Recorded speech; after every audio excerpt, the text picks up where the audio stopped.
Snakes slither and spiders crawl as the hinges on the coffin creak. Over the town there hangs a pall.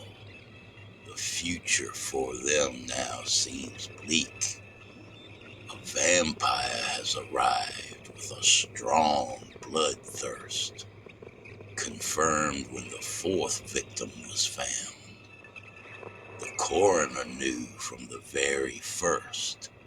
Now everyone knew it was the new guy in town. He looked rather dapper and acted a rake. Otherwise harmless, everyone thought. This thought turned into a deadly mistake. In the vampire's bloodlust they have become caught.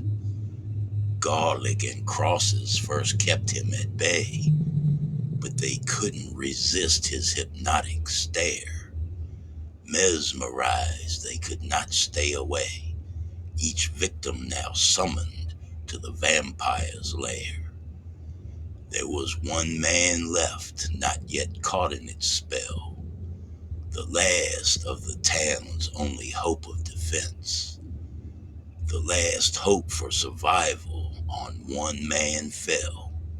It was time he formed some sort of offense. The church had an oak cross that was just the right size. Not really a stake, but at least it was blessed. His plan was to wait until the sunrise and the vampire legends that couldn't be more stressed.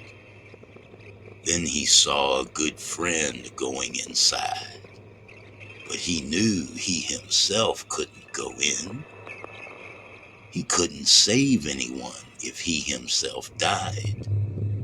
He had to wait until sunrise for any chance to win. It was about an hour before the dawn would break. He hoped no one else would come before then. When one came along he couldn't forsake. He had no choice but to follow her in. A flickering candle, the only light. His only daughter so close to death. The vampire leaned in, ready to bite. He readied himself and took in a deep breath. Then a board in the floor gave out a loud creak. The vampire was on him, quick as a wink. He couldn't move, nor could he speak, as it sank its teeth in and started to drink.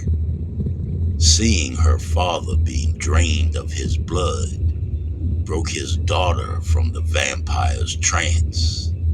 She came back to herself. It came back like a flood. Look out, Mr. Vampire. She's ready to dance. From her father's pocket, the cross she grabbed, through its back and with all of her might. The cross to the hilt, the vampire she stabbed, straight through the heart. She'd aimed it just right. The vampire stood up, startled at first. It turned to her and with bloody fangs smiled as it realized it was no longer cursed. Its death in the annals could finally be filed.